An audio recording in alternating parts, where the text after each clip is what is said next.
The Bourne Conspiracy. So the Bourne Conspiracy is a very unique style of game in that it is heavily reliant on 1v1 melee fight style, action, right? And as well, the game is also predicated towards shootouts, right? So third person shootouts, etc. Now I really enjoyed this game. It is like a very good linear game, and it is very addicting at the play, right? The Bourne Conspiracy. You don't see games like this often. The closest game to this probably would be. The closest game to this probably would be like Siphon Filter, or a game like Stranglehold, mixing like with a game a little bit of Ghost Recon in there. The Bourne Conspiracy is unique in that it does have a lot of those melee sequences. It reminds me kind of if you ever played the game Sifu for the PS5. The game Sifu does have a lot of that. Now, for some a weird reason, right? So the main character in the Bourne Conspiracy, there's a mission where he does dress up similar to Gabe Logan from Siphon Filter. So I'm thinking, wait a minute, it's a Siphon Filter, right? He has the same kind of outfit in this one mission as Gabe Logan. Also, the game does have a very similar visual style to Splinter Cell Conviction. If you ever played Splinter Cell Conviction, like with some of the shadows and the character designs, the environmental designs, it does look very similar to Splinter Cell Conviction. The Bourne Conspiracy, when it comes to meleeing, there's light attacks, there's heavy attacks, right? There's heavy kicks, there's heavy punches. You fight regular soldiers, right? That is very cool. A 1v1 kind of a melee bash. I like the action, right? So the developers did a lot of work in the choreography, trying to capture, the motion capture of each move is so well thought out, right? And there's so much detail though, right? Like, in each swing, in each kick, in each punch, you press X to kind of dodge, and you hold X to block attacks. There's even bosses. There's bosses, so there's where there's heavier enemies. So these enemies.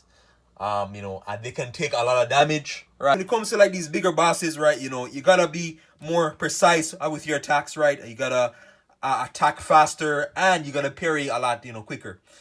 The bosses, they will attack you a lot quicker as well, right? And they kind of like hit sponges, right? So you gotta really hit them multiple times. There's like a meter, right? There's like this kind of meter, a finishing move meter, where you basically take down enemies. So once the meter fills up, right, there's like 3 different meters. Once each meter fills up, you can finish the enemy in a cool takedown, environmental takedown animation. There's also shootouts. So the shootouts of the game is very much what you would expect from a third-person shooter from that time. The Bourne Conspiracy. The shootouts, are the very basic, right? Getting cover, the shotguns, pistols, assault rifles, a few snipers here and there, right? Some of the game, a lot of the game is predicated around QTEs. So there's gonna be a lot of QTEs, like when the button sequence shows up like on screen, and when you have to press that button. So there's gonna be lots of those QTE moments in the game. So if you're not a fan, again, if you're a fan of QTEs, are you gonna like it? But if you're not a fan, you're not gonna like it. There's even QTE. So QTE is like in gunfights. So there's like this auto aim kind of takedown, where if you press the button in time, you're gonna take down auto kill an enemy. It's a quick kill of a certain enemy. There's lots of shootouts in the game, and it reminds me a lot of playing whether it be Siphon Filter or Splinter Cell. Very similar after that. There is some stealth. There's very little stealth in this game, right? However, you don't have to play stealthy.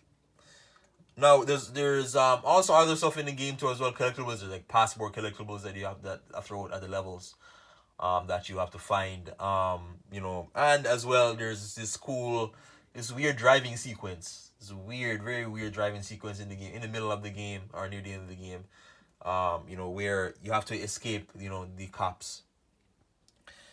A very similar to the game Wheelman, right? In that one sequence alone. In terms of difficulty of the game, difficulty and replayability, the game is not very difficult. It's gonna be very easy starting out. Outside of the bosses, this game is going to be very, very, very easy. The replayability of the game depends on how much you like these style of games. And this is very much a linear game, a very linear style game, that old school linear action game, right? So yeah, that's a Bourne Conspiracy. Please like and subscribe. Thank you.